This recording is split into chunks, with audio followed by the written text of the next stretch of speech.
कॉरिडॉरच्या विरोधासाठी मंदिर परिसर बंद, नागरिकांनी मोर्चा काढून केला विरोध। कॉरिडॉर बाधितांना न्याय मिळावा अन्यथा लोकशाही मार्गाने विविध आंदोलने करणार, तीर्थक्षेत्र बचाव समितीचा इशारा। पंढरपूर हे महाराष्ट्राची दक्षिण काशी असून या ठिकाणी शासन वारकऱ्यांच्या सुविधेसाठी कॉरिडॉर करणार आहे, परंतु मंदिर परिसरात राहणारे कॉरिडॉर बाधित नागरिकांनी तसेच तीर्थक्षेत्र बचाव समितीने शासनाच्या कॉरिडॉरला विरोध करून आज मंदिर परिसर बंद ठेवले। कॉरिडॉर बाधित नागरिकांनी एकत्र येत नामदेव पायरीपासून तहसील कार्यालयापर्यंत कॉरिडॉर विरोध करण्यासाठी विराट मोर्चा काढला। या मोर्चामध्ये महिला पुरुषांसह ज्येष्ठांनीही सहभाग घेतला होता। तहसील कार्यालयाबाहेर कॉरिडॉरला विरोध करत घोषणा देण्यात आल्या।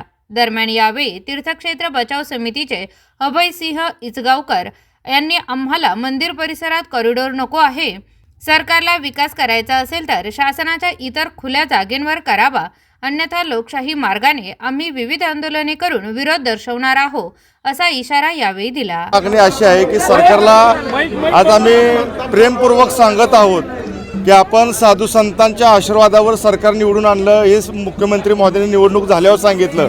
आणि ज्या साधू संतांच्या आशीर्वादावर महाराष्ट्र चालतो त्यांची मठ मंदिरं पाडून सरकारला नक्की काय मिळणार आहे?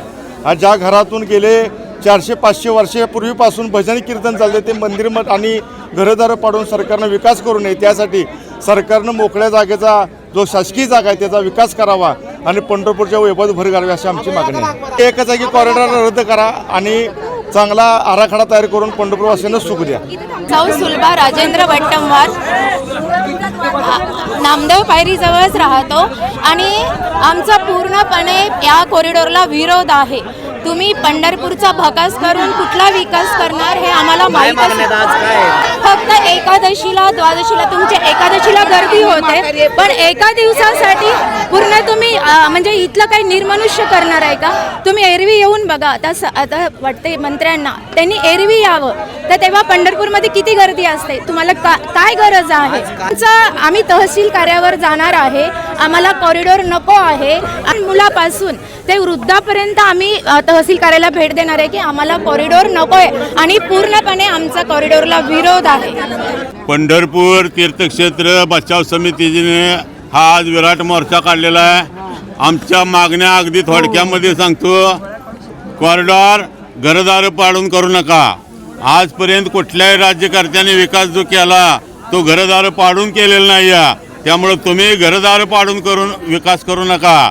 या पंढरपुरामध्ये एकरांच्या मापाने आणि डझनाच्या संख्येने सरकारी मोकळ्या जागा शिल्लक आहेत आणि आम्ही कलेक्टर साहेबांना स्वतः नेऊन दाखवलेल्या आहेत। या सगळ्या मोकळ्या पडाक वाया गेलेल्या जागांवर विकास करा। पंढरपूर हे जगामध्ये नंबर 1 तीर्थक्षेत्र होईल असे प्लॅन आम्ही भाविक संघातर्फे वारकरी पाईक संघातर्फे दिलेले आहेत। त्याचं लक्ष द्या। ओटचोट यायचं आणि घरदार पाडायचं, बांधकाम आणि पाडकाम म्हणजे विकास, या अंधश्रद्धेतून बाहेर या, एवढंच या निमित्ताने सांगणं। सरकारला हा इशारा द्यायला निघालेला आहे। अर्थसंकल्पामध्ये घाईघाईने तुम्ही तरतूद करू नका। आजपर्यंत या पंढरपूर तीर्थक्षेत्रामध्ये 40-50 वर्षामध्ये अब्जो खरवो रुपये सरकारचे वाया गेलेले आहेत आणि ही वाया कुठे कुठे गेलेत, कसे कसे गेलेत हे आम्ही दाखवून द्यायला तयार आहेत। आणि असं असून आज सुद्धा तुम्ही पैसे का वाया घालवायला लागलेला आहेत, म्हणून अर्थसंकल्पामध्ये तरतूद करू नका। त्यानंतर आज फक्त मंदिर भाग बंद आहे, ह्याच्यानंतर पुन्हा पंढरपूर शहर बंद ठेवणार आहे। यानंतर लाक्षणिक उपोषण आहे, त्यानंतर चक्री उपोषण आहे आणि कशाने जाग जर नाही आले तर आमरण उपोषण आहे आणि त्यातनं पुढे काय नाही झालं तर भगवान शंकर तिसरा डोळा उघडतील, त्याची जबाबदारी आमच्यावर राहणार नाही।